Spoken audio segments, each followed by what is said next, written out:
So a couple of things about me so that you'll understand how psycho relates to my life.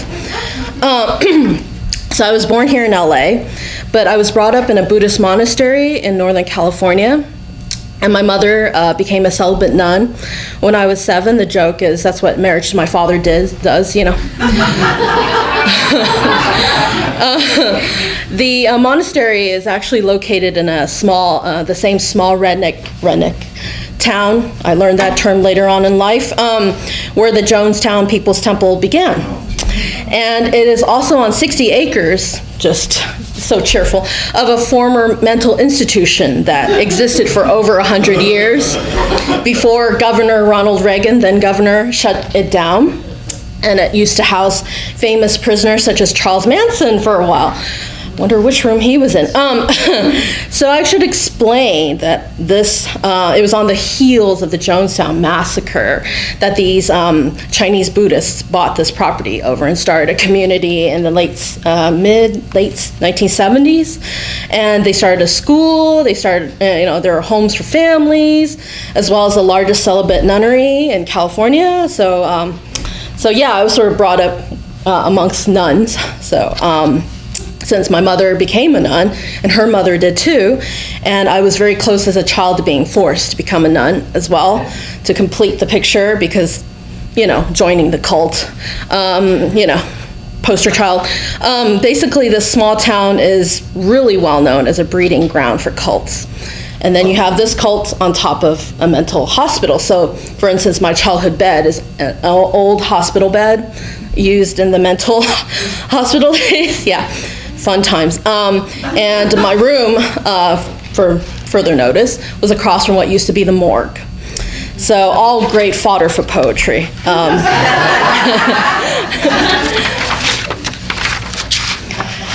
Ooh, these spotlights. It's a long way from that monastery to here. So my first poem is titled, Did I Really Grow Up? And it's in tribute to the Garden of Unborn Children in Joji Temple in Japan. Did I really grow up? Inside a monastery was that I, a koan call, once a floating fetus, awash in toxic juices. When, as a small child, I saw Jitsu grinning shark-like at me, I screamed like a crazed monkey inside. That's a holy one. He will help you. Pray to him. A robed nun with shaved head tells me that. I am empty. I don't believe her. Already I am weary of proving. Amongst the statues of aborted children, Mizuko Kuyo, would my red crocheted hat have stood out? Here then is one corner for the almost aborted. Maybe I never existed to begin with. What a thought. Only a distant koan echo? Perhaps, but not Zen. Not yet crossed over to the other shore.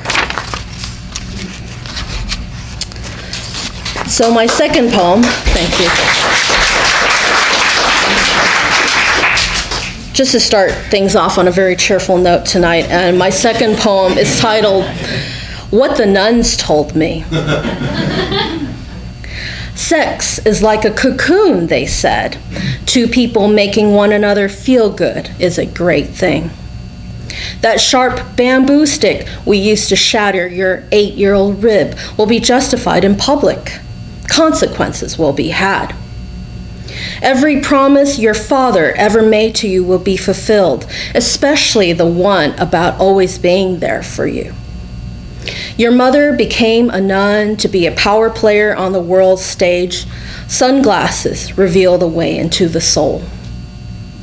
Every singer that ever sang about darkness are angels of light. Their lives are blessed by God, especially Chris Cornell and Kurt Cobain. Brush your hair at midnight. There are no scary ghosts, especially at former mental institutions turned monasteries.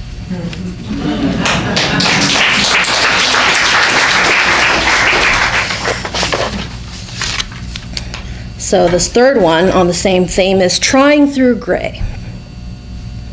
Try and exist through the gray. You can't do mist, but somehow you must. Robin Williams couldn't. He streaked by, violet blue, a lightning shaft, global weapon of mass laughter. Couldn't do it. You put one foot wrong on the wood stair, broke a toe, white-hot pain. Couldn't do it. Couldn't sing through the pain like cotton fields of yore. Couldn't dynamite the concrete shafts, gray stone overpower, screams are not music. You've got to get through it, a voice whispers. You slumber, Novocaine sweet, you've done it. One more day down, waiting for the frosting.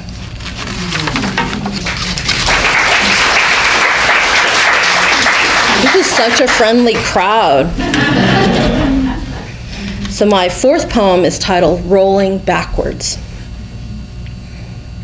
Sometimes I dream I'm silently rolling backwards in my car in the dark of night. The car's from the 1950s, a Cadillac with huge forked fins, which in itself is a nightmare. Never mind. What matters is that I can't stop the car rolling backwards. It isn't like fun times driving to the beach on carefree days.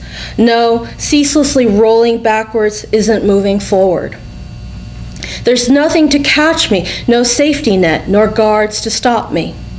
I'm uncontrollably moving backwards in a hot metal box, going backwards in this clown house coaster down concrete hills. And in this nightmare, there's no break for a sandwich.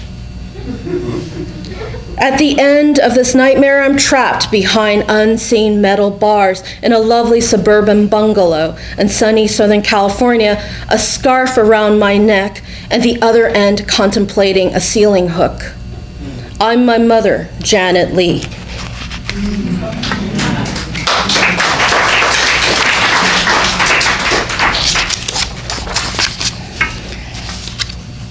This next poem is titled, In Wyoming on Days Such as These. In Wyoming on days such as these, I want to pillow my head on that cold, flaky furnace, smelling of death, rest my baby face. Exhaustion tastes of ash, pure as heart of snow, gray puddles, all body worlds of tissue eliminated. YouTube spin by and hooking up the dry voices of gods to my intestines, they cry like death tableau. Have you been by? I dream of grinning skeleton horses prancing like unicorns, morgues spilling open, cracking inmates forth like bright egg yolk. The punishing winter weather doesn't freeze these muscles. No, pale sunlight and vitamin D pale around with yellow, but shadows of painted daisies, and my core inside remains stronger than a silence of lambs.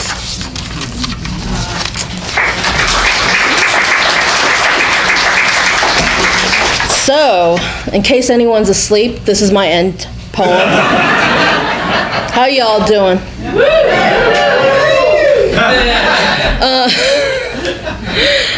So, I shall end with a poem titled Skinny Girl, just to, waken people up. So, Skinny Girl, and it's dedicated to all sisters rocking body image issues with love.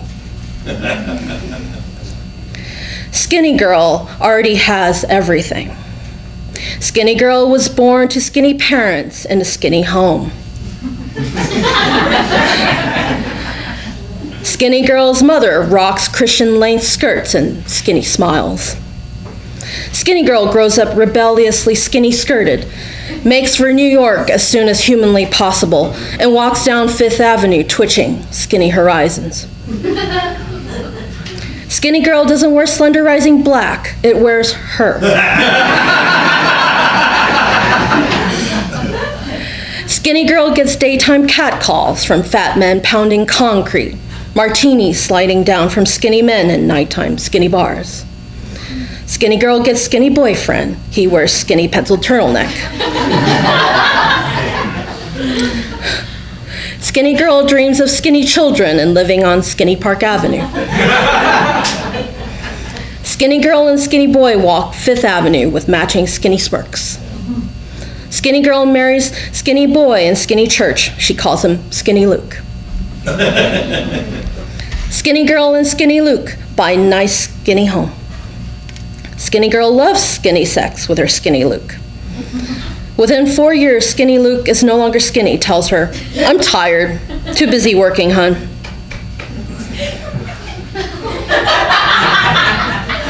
What comes out of my mind sometimes? Anyway, Skinny girl does the elliptical and worships daily as Skinny's only gym. Meets longtime bestie, Fat Girl, for coffee, and girl chats about their skinny calories.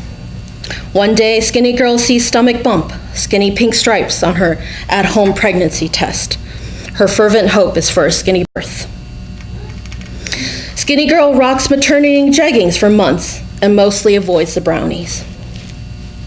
Skinny girl and Skinny hospital meet your baby Lucas. Skinny girl loves her baby Lucas. He might be skinny someday. Skinny girl wishes former Skinny Luke might see baby Lucas more, but he says too tired, too busy building up skinny companies on Wall Street. Skinny girl divorces former Skinny Luke. Skinny girl now laughs derisively when she wishes to return to Skinny one day, but says that future skinny baby Lucas was all worth it. Skinny girl silently wishes that she could have her best friend, Fat Lady Singleton lifestyle, the world without end. Amen. Thank you all so much.